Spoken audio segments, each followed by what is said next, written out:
In this video, we're going to look at how you use integration to find area. Let's look at the theory behind it. Suppose, for example, you have a function and you plot that function. You have your x-axis and you have your y-axis. And say this is part of the graph of the function. All right? Now, you want to find the area between the x-axis, the curve of the function, the graph of the function, and at one point here, let's say x equal a and x equal b. So there you have it.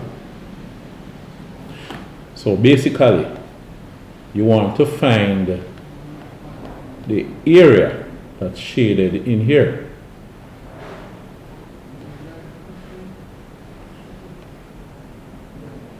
All right. Now the question is, how do you actually find that area? Now, here, if you consider drawing it on a graph and counting squares, that would be an estimate of the area under the graph. But what we want is an accurate value for the area. All right? If you consider turning this into a rectangle and you draw from the lower end of the curve, that rectangle would be too small. You would have this end left out. So you would have a smaller than accurate value. If you consider drawing your rectangle from this other end, it would be too large. So what do? Well, one thing you could do, you could divide this into two rectangles. Then you calculate or estimate the area of both rectangles. That would be a bit more accurate. To increase accuracy, you could divide this even more rectangles, 1, 2, 3, 4 rectangles. Find the area of all 4 rectangles and add them up, each of 4 rectangles, add them up, and it will be even more accurate. You could even go further by dividing into even more rectangles.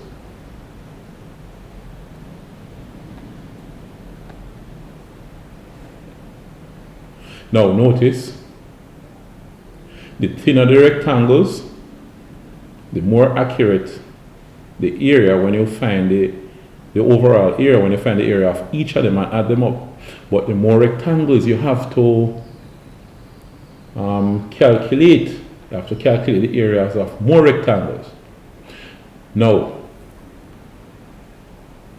the thing is, what you are getting is the sum from A to B of f of x. Now what is f of x? F of x is the height of each rectangle times the width of each rectangle. There's a change in x, so let's call it delta x. So that's what you're doing. Now, the argument here is this.